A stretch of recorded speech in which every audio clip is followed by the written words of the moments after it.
before we get into Wendy and Flannery, I just want to let you guys know, maybe you've heard of Endemol, being thrown around today. All right, Endemol, there we go. So Endemol USA is, they are the co-curators for this week's Catalyst Week. And they're one of they are the world's largest independent production company. And they're known for big hits like Big Brother, Deal or No Deal, Extreme Makeover Home Edition, Fear Factor, and the list goes on and on. So they're very important to this collaborative effort because, as you know, anything in life doesn't happen alone. Doesn't matter who you are. So let's get to the panel. Sure. Before we start, do you mind if I just ask a question? How many people here know who Michelle Phan is? Maybe seen a video or two?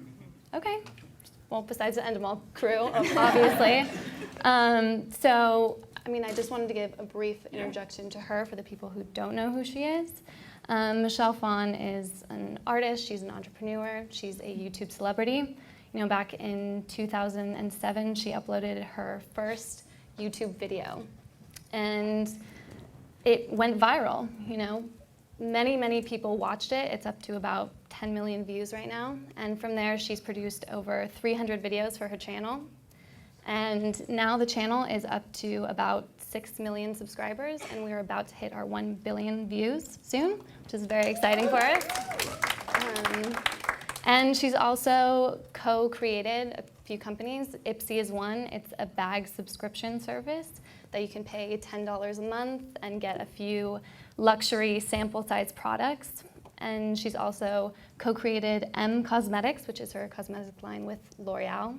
And she's also partnered with Endemol Beyond recently, very exciting, and to create a lifestyle network. And lastly, she's coming out with a book this fall. So that's all in all, Michelle Phan, in a sentence. She's not busy at all. No, Okay. not at all. All right, so let's start with introductions. This is Flannery, who was just speaking. Flannery oversees all aspects of video production and works closely with major brands and partners such as L'Oreal, Google, and Amazon for Michelle. She facilitates integration and produces sponsored content. And his head of operations, Wendy, is currently building and utilizing Michelle's combined, as you guys heard, 10 million plus social network audience to develop a wide range of ventures, including a cosmetics line under L'Oreal. So again, everyone, this is Wendy and Flannery. Thank you. Hi. Yeah. So we know about Michelle. She's on TV even now, but we don't know the two of you. We don't know Flannery and Wendy as much.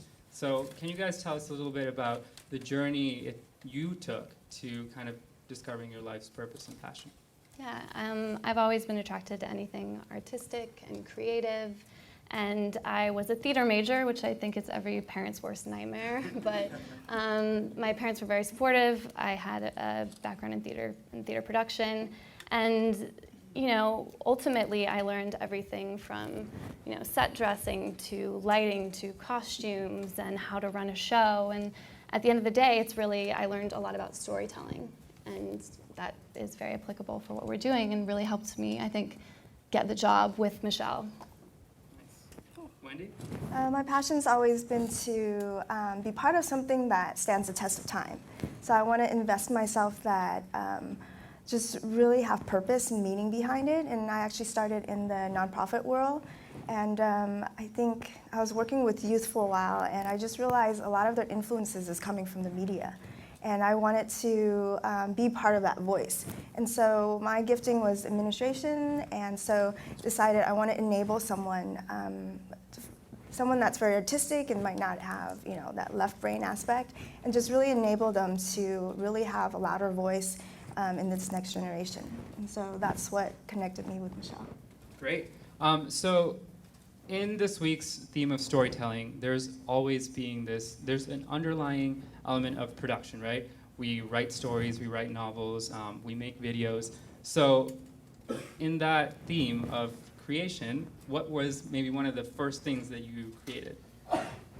For me specifically, it was a wall of fake flowers for Michelle. I mean, I'm taking it very literally, but it was the first production that I really ran point on, and she gave me kind of a concept. She showed me this video of Natalie Portman falling into a bed of roses for, I think it was a Dior commercial.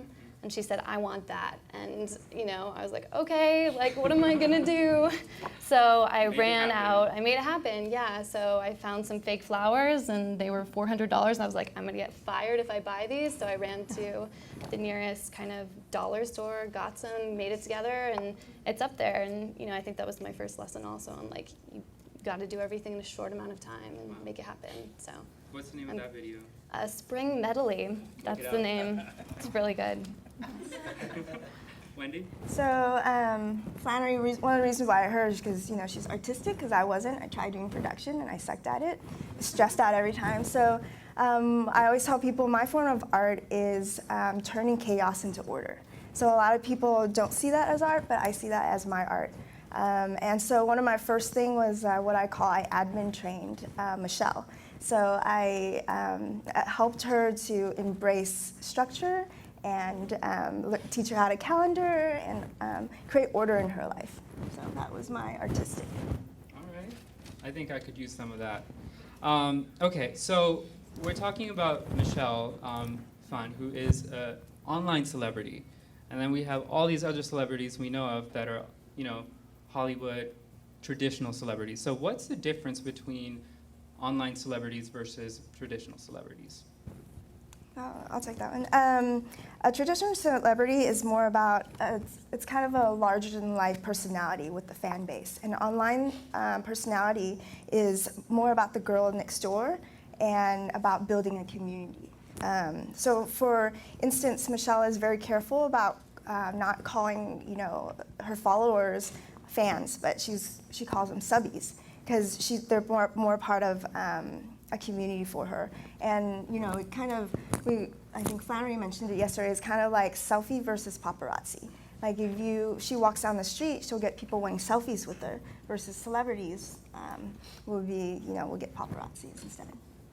Yeah, I mean, we live in an age where, our phone is paparazzi. You walk down the street and everyone has one. And, Michelle, I don't think she can walk to the coffee shop without having someone stop her and say, hey, can I grab a selfie with you, And that's just, the world that she lives in and the exposure. And I think it's very hard, on Michelle to kind of live in that and just have no personal time almost. But, that's what comes with the price.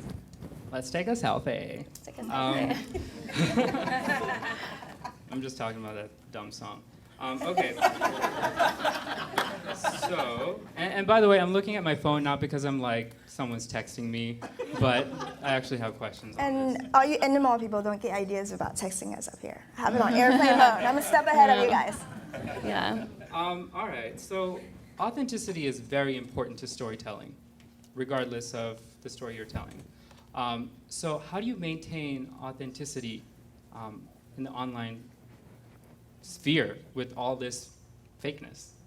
Right. Well, I think first you have to define what your voice is. With Michelle, I think we have a very strong voice and message behind that, and empowerment. And then, once that is established and you can say, this is my message, I'm sorry, can you repeat the question? I'm sorry, I'm really nervous right now. Come on, you guys, give her some love. Give her some love. All right.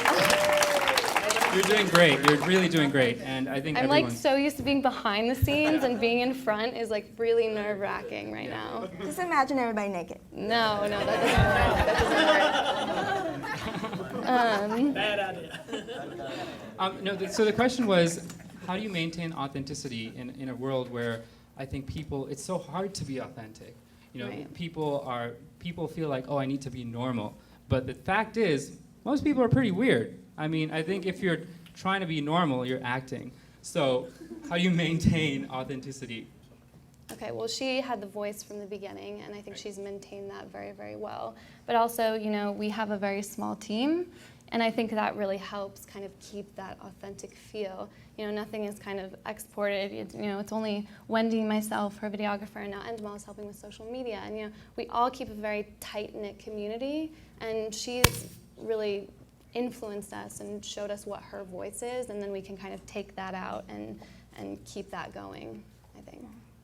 Yeah, and then I think from my point of view, it's about retaining the core of who you are, regardless of what you do. For example, Michelle is a tastemaker. She's known by her subbies that she would curate the best for them. And it's important that we retain that. For example, we will select brands over our own brands if we feel it's better.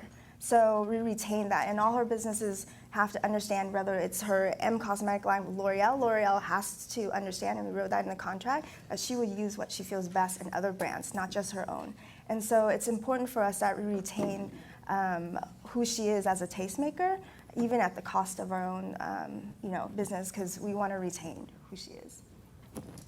Great. So I think Tim just touched on this, but we are living in an age, the digital age is the age of over-information. So how does Michelle, and how do you personally kind of distinguish yourself from all that noise? Online, I mean, specifically for what I look for online and kind of pick out myself, I look for really quality content that's engaging and beneficial and empowering to myself. I think about what sites that I look at. It's something that I learn from, whether that be Post Secret, or whether that's a TED Talk or SoundCloud or anything like that, where I can learn or listen. And then there's other things where I need some humor in my life, where that's like the Reddit or the Imgurs of the world. And I also anything that's artistic or something that can inspire me, that's what I'm drawn to. And fashion blogs, I love the Sartorialist or Tula Vintage, and these things I'm drawn to because they do them so well, but also because they inspire me and make me a better person. I think for Michelle's channel as well, that's what she does. She inspires and she makes people better, and she continues to kind of raise that bar. Yeah, and I think Flannery creates something like a trend report every week. And so on top of having amazing content, is we want to be the trend setter for everyone. And so I think that will really set us apart as we kind of lead the way in the digital sphere. And she's always done that. Very cool.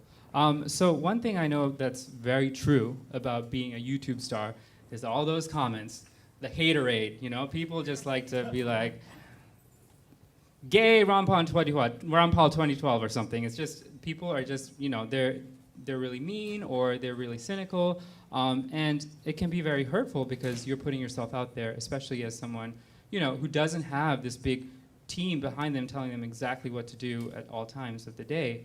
How does Michelle deal with that? How do you guys deal with that, commentary? I mean, I think Michelle has kind of been able to filter that out. She doesn't take it so personally. And same with us. I mean, I was looking at the YouTube comments this week, and on average per video, we get about 4,000 comments. And, if you look at what her subscribers, that amount is, 0.01% of that. So, it's good to get feedback, and it's good to see even the negative comments that are constructed in the right way. But, there's some people that are just very, very hateful, and there's no real reason behind that. But, ultimately... Can't stop the trolls. Exactly. You can't stop the trolls. But, her subscribers really jump in and kind of defend her. And we don't do that. We never interject and come in and mediate. But her fans really do that very, very well. They come in, and if someone says a negative comment, like, oh, this was a horrible video, they're like, well, maybe you should just go watch another channel and not comment here. Yeah. So they'll do it on their own. We really don't have to facilitate that. Yeah, and I think that goes back to being an online personality, building a community, versus being a celebrity and building a fan base. Your community will stand up and defend you. And that's kind of the pros of building that kind of girl next door. They want to defend you. They don't like the bully. That's my next question. What's the difference between online fans and regular offline fans? Anonymity. I mean, you know, you're not going to go to a movie premiere and like throw eggs at someone and yell and call bad names, but you know, online people will do that, and it happens all the time, every day. Yeah, and they tend to be a little more entitled because they expect kind of user-generated content. Like if they have feedback, they expect kind of to see that in the next video, and that's kind of the quick changing pace of digital. Is like you have to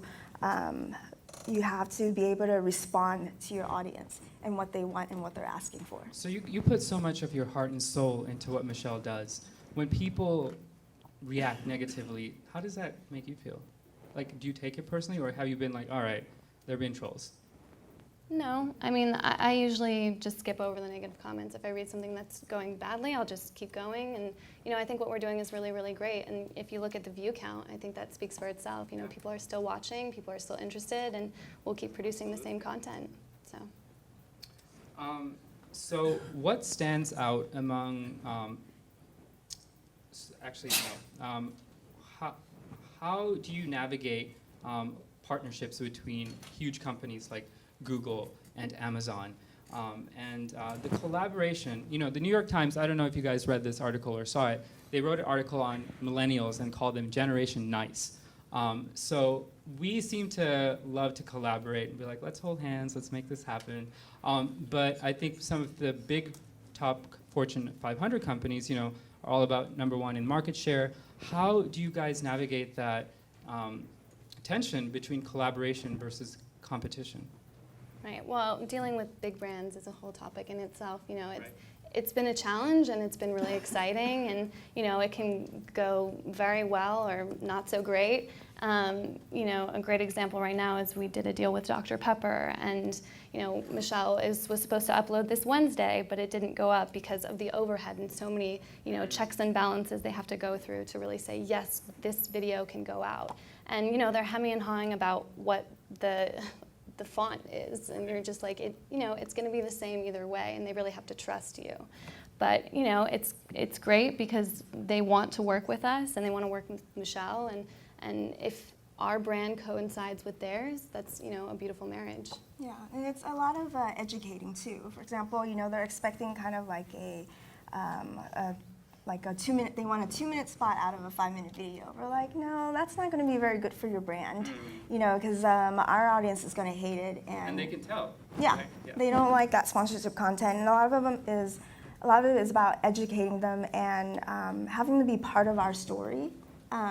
And integrating them into that. For example, like again with Dr. Pepper, we did a car ride, and they had a 2-second clip in the car. We didn't even show it. It's just there was a can just happening in the car, and the fans were calling it out. And that's all it takes. It's for them to be part of the story, and the fans, because they are dictating the content that they view and watch, they'll catch it naturally as part of the story, and you don't have to call it out. And that's actually more harmful for the brand. So it's a lot of educating.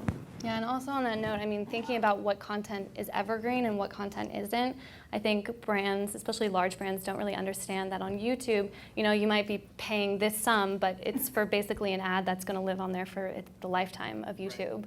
So I think there's always a disconnect there, and they don't quite understand that. Like, her videos from 2007 are still up, and people are still going back and watching them. So, you know, that's very important. You know, if you are a brand and you're a big brand or whatever, to go in and really look and see, is this content that we're going to produce, is it evergreen? Is it something that's going to last long, or is it just going to go on the shelf and people won't watch it again, especially on YouTube? So. Evergreen, can you explain that? Evergreen is something that is content that will last forever. People will continually come back to watch it. Like an eyebrow 101 tutorial, like that will never change. But something that's trending, you know, if we're wearing like flared jeans and we do a video on that, people will stop watching that after a while. So. Okay. Can you guys recall, can you ladies recall a time in the world of YouTube where there was some big challenge that you had to overcome? Yes. Yes, definitely. You go first. I think our challenges are day to day, and I think actually Jacob touched on it yesterday about instead of creating viral videos is to create consistent videos, consistently high quality videos, and it's always a challenge to stay on trend, stay on point, taking feedback from the fans, what they're liking, what they don't, and it's a challenge that Flannery has to deal with every day. Yes. So. And the last question I want to touch on before we end it, we have 6 seconds, is really this marriage between traditional and non-traditional media. So you see more YouTubers making their ways onto TV, film. I think my cousin was watching Fred. Have you guys heard of Fred? Yeah, he like started making these online videos, and now he's like in movies. Anyway, my point being is, do you see the Michelle Phans of the world switching to television, once they make it big?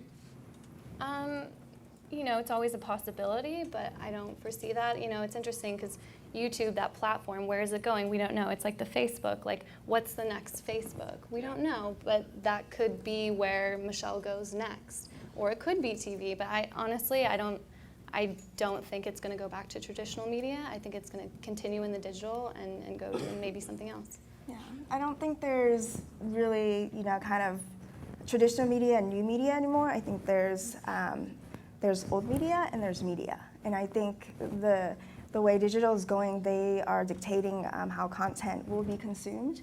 And that's the direction that it's setting the tone for. And also content is no longer being controlled by a few individuals. It's actually being controlled by masses because they will tell you exactly what they want to watch. It's being controlled by us. Yeah, right? exactly. Yeah. All right. You guys are the boss. Thank you so much, Wendy and Flannery. Everyone, please give them a hand. Thank you.